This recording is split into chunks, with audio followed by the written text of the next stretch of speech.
Hey there, Pre-Roll Rob here. How's it going?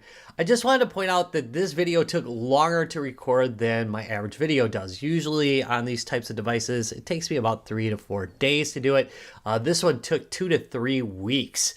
It has been on the back burner forever and then brought to the front burner. Sections have been recorded, pulled out, and replaced. I'm not 100% happy with it, but I think it's a lot tighter than it could have been. I'm trying to avoid doing these like mega hour and a half videos. You are off to a great start. And because of that, I don't know. Again, I like to fully explain things, and I don't 100% fully explain things in here, but I think you get enough detail to get a feel for the device, and that's really what I'm trying to go with. Anyway, I hope you enjoy it. Let's get going.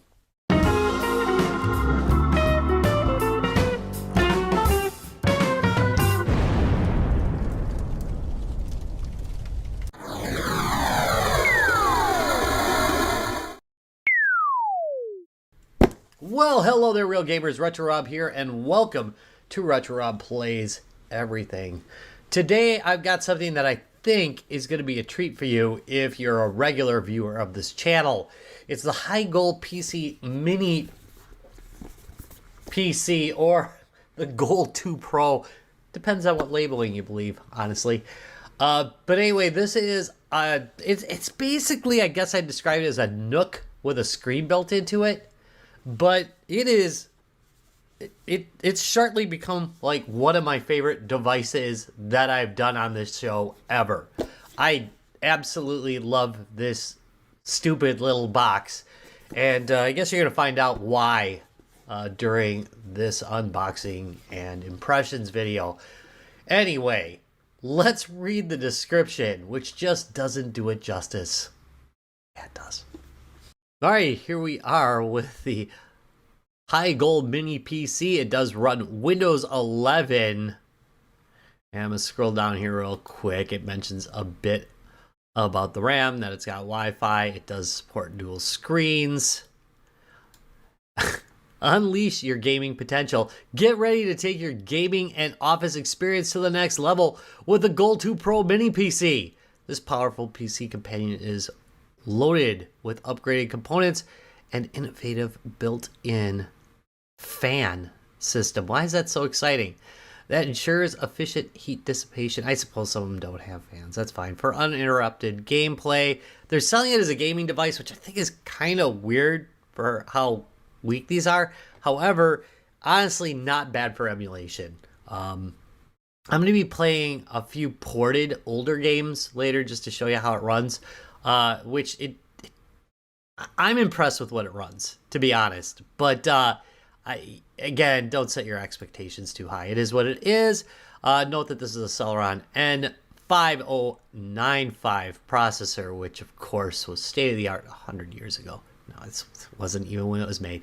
All right, anyway, scrolling down here, you can note, again, the big thing about this, of course, is the built-in screen. It's just so cool. It's just so cool looking.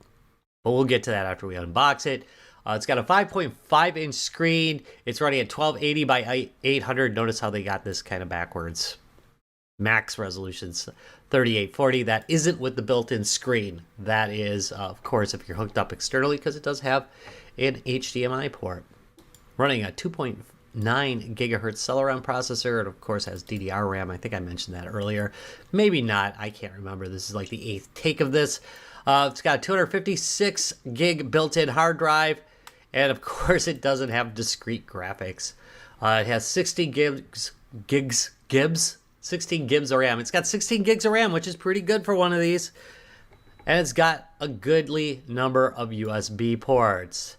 And I think that's all we got to say. You can run Linux on it if you would like. I think that'd be a great, it would probably be a great little mini Linux box. If I didn't already have a Nook running it, I'd consider it. But I'm enjoying it too much in Windows, and we'll go over that shortly.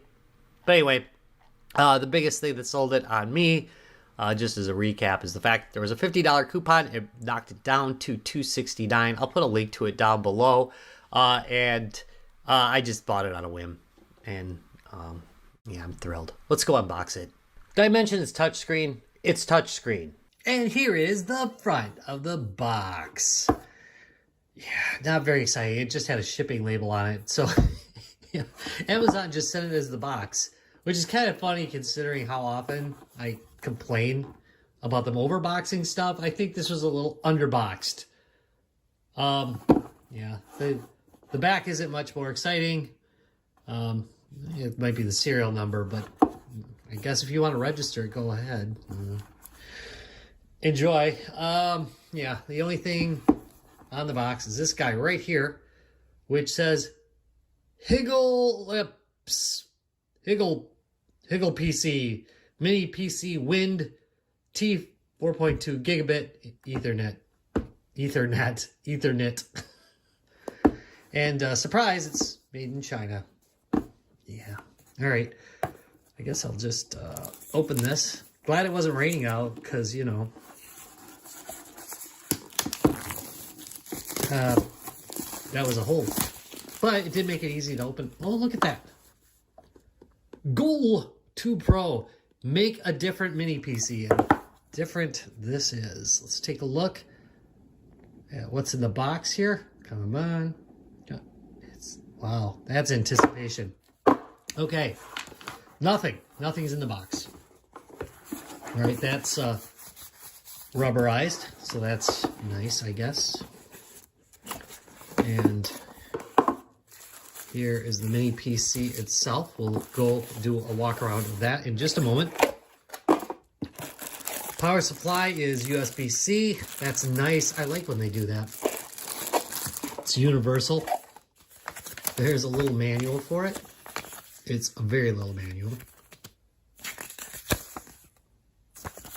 So not much to see there. And this is empty. So it doesn't come with like video, like an HDMI cable or any extra cables, but it doesn't need one because it has a screen built into it, which makes it kind of exciting. All right. Just drop it. Okay, so the frame is metal, and I bought it for that. That's nice. It looked metal. It's great commentary. It looked metal, so I bought it. Yeah, it's not plastic, which is good. All right, got the screen right here. Up on the top. Look at that. We got Type-C, USB-C. Just read it. We'll be fine. Power, HDMI. I can't say stuff today. USB. Got gigabit. It does have Wi-Fi in it. And then it's marked as DC 12 volts, so I assume that's for power. Good assumption, right? And we got a headphone port. Another couple USB ports. That's pretty good, right? And micro SD card. And then we got this. I have to look up what that's about. That's some kind of, I don't know. That's just weird. And at the bottom, not much. Just some rubber feet. Here we go. All right, I'm going to power this up, do a little testing, and then I'll be right back. All right, so here we have Metal Slug X, and this is from the Amazon Games app. So this is an actual Windows version of it. I mean, it's probably using an emulator, but it is a Windows product. Anyway, it plays it fine. I mean, that's to be expected. There's no slowdowns or problems like that. What I did want to show you is how nice the screen looks. It looks very good, I think.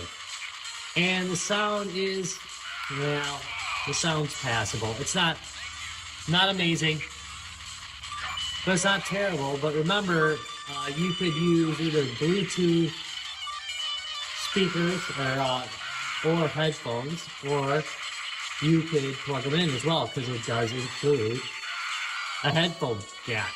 So I think that's pretty nice. Here we go.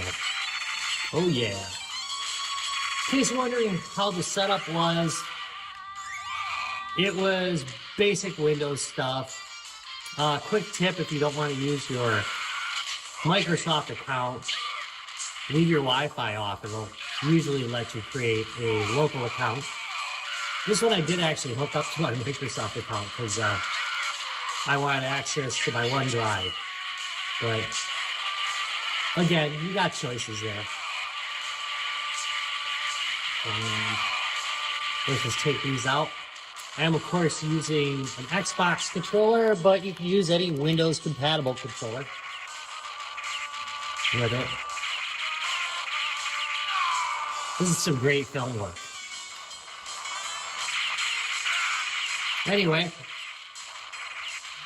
this thing does work pretty cool with just the touch screen and the built-in screen, the built-in sound. However, you could connect it to an external monitor and a keyboard and a mouse for some first-person shooter action. Don't go too hard on it. It's not going to run Call of Duty. Well, not a modern one anyway. Notice that I got the monitor connected with only this USB-C connection. Pretty cool. So literally, this whole thing is powered and the display done through one cable. That's freaking great. You can, however, run some Fallout New Vegas. Unfortunately, I had a problem running the Steam version, so I had to run the Epic version. But, you know, it was only like $5. So worth the try. So far, so good. I'm just right at the beginning because, of course, I lost my save game. But I'm pretty impressed that it runs it at all, and this is on medium settings. Not bad. There's the VATS. Yeah, not bad at all. When I'm at work and I need to study, I put on some lo-fi chill study music and just plug in some headphones. They can go for hours. I've done an entire shift with it like this. So that's pretty cool. One annoyance with the thing, though, is that there's no physical volume control on this thing. So I've got to flip up like this and hit volume. Oop, it was already up, but hit volume and adjust it from there. So that's kind of annoying. Some random side notes. Number one, the screen is glossy and is very prone to picking up fingerprints, but it's easy to clean. I love the metal frame here. This is really nice. It just gives it a good, solid finish. It looks professional. Another thing to note is when you're playing games, don't flip because it'll almost always crash. It ain't coming back, folks. This guy right here is a regular USB-C. This one, note that, 12 volt DC in. So it's 12 volt to a Type-C adapter. So if you ever have to replace this adapter that came with it, make sure you get a 12 volt one. Nothing else will work as far as what I've experimented with. It has to actually be a 12 volt AC adapter to USB-C. That said, in an emergency, if you lose your adapter or it breaks, you can use Type-C for charging, but then you don't have a Type-C port over here. So you probably just want to replace it when you get a chance if you do lose it. All right, we're going to try out 3 games just to see how it runs various games. This is not a AAA title, but it's certainly a single or double A title. It's Trackmania Turbo. This is played by quite a few people around the world. It's basically a time attack game, but you do play against other players either in your region or around the world, depending on what server you decide to play on. Ah! Did I get it? No, I didn't, but it's a fun game. Let's go on. Alright, so here's Darksiders, War Master. And I'm surprised to say that it doesn't appear to run bad at all. I haven't played the whole game, obviously, because unfortunately I no longer have the install on here. Ended up running an Epic copy of it. But honestly, I'm surprised. It doesn't seem to be having issues at all. Huh.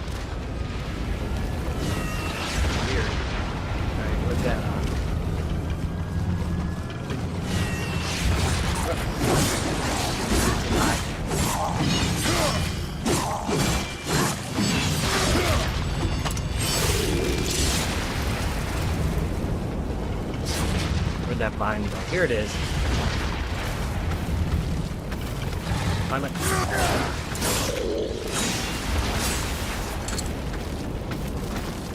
I mean, I'm looking around. There's bits of big stuff happening. And nothing.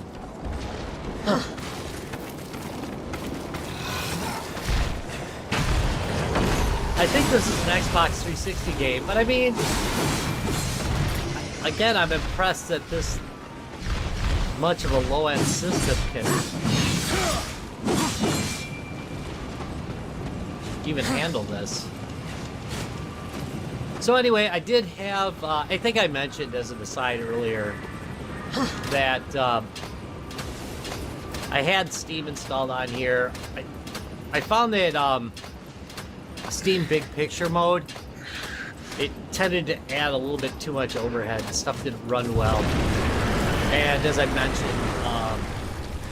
mentioned, Fallout New Vegas, at least for me, wouldn't run under Steam. So I figured, I'll just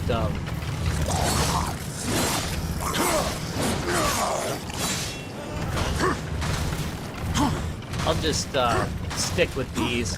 It's not like with a 256 gig hard drive I'm going to be doing any super heavy gaming, but it's heavier than I expected. Well, I'll be. Alright, so this is Void Bastards, and let's do the fair thing on the graphics and turn it all the way down, but it's a good example of how the performance on this can be very spotty. You know, even though some older AAA games run, some newer, you know, not so AAA games like Void Bastards here, they don't run so hot.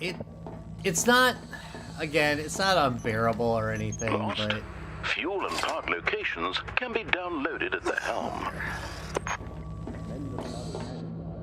Alright, so I already got something I gotta grab here.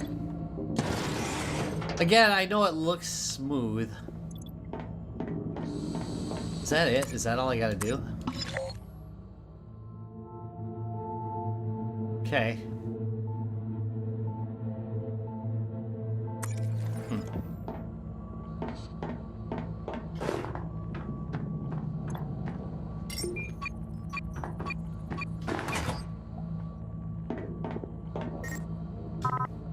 What? That's great that I coughed. Yeah, so this is a stealth game. This WCG worker is colloquially known as a screw. Given your capabilities, an attempt to murder him would almost certainly fail. What's that? I mean, there he is, dead. That guy.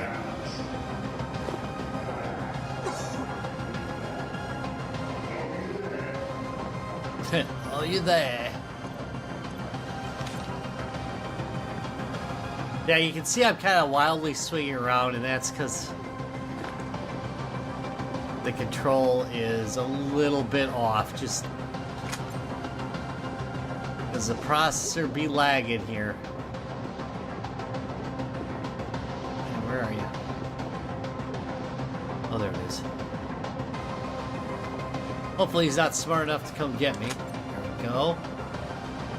But that was a... There we go. There it was.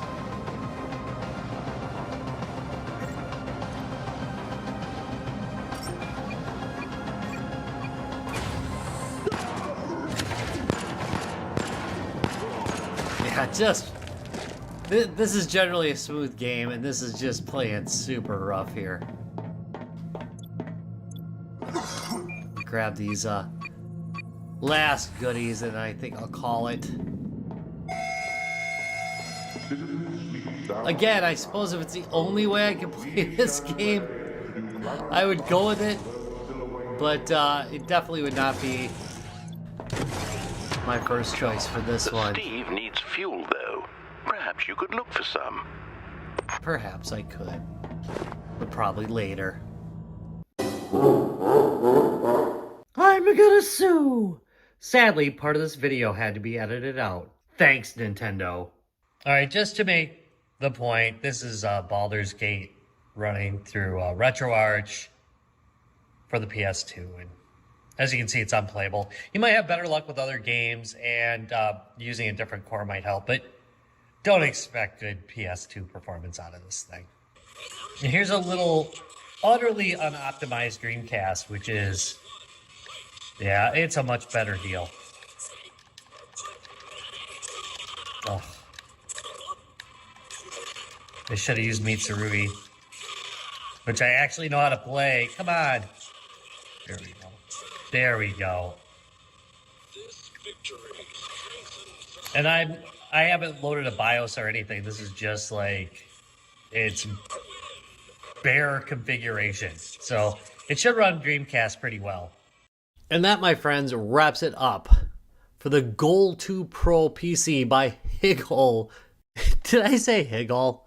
I'm pretty sure it's Higgle. I'm pretty sure it's Higgle. Not 100%. Thoughts about this guy? Well, I'm going to tell you. I think the highs for it are the construction quality. It is very well built. I like the metal frame. The screen, it's very bright, very colorful. The touchscreen works well. I like it. I absolutely love the form factor on this thing. I like the way it looks. It can fit into a decent sized pocket without trouble. It's easy to carry everywhere with you without taking up a whole bunch of bulk, and I really do like that. I also like all the games that it can run. It can run a whole lot of games if you are willing to be reasonable about it and, you know, set your expectations properly. I like that it has plenty of ports. I love the fact that if I wanted to, I could use this like as a Kali box, you know, could do some security with it. I could use it as a mini web server, file server, whatever. Also, if you really didn't want to do much else with it, you could use it as an emulation box. It'd be pretty decent as long as you have, you know, decent expectations. And I'm going to keep saying that because that's what's important, and I don't think a lot of these videos do. Set your expectations to what this thing can really do. I'd say it's going to be rough going if you're going to try running PS2 on this, but for Dreamcast, it'll be fine. Anything below that, it'll work just fine. The things that I don't like about it is prone to getting fingerprints on the screen. It drives me nuts. It does get hot when you're playing a game, especially when I got a little bit further into Fallout New Vegas. It definitely was getting fairly hot. So you don't want to be handling it while you're playing a really intense game. I'm not kidding. It gets that hot. Note too that the fan can be kind of loud when the processor's stressed out. The audio on the thing is not amazing. I generally just use a headset with it. It's much better.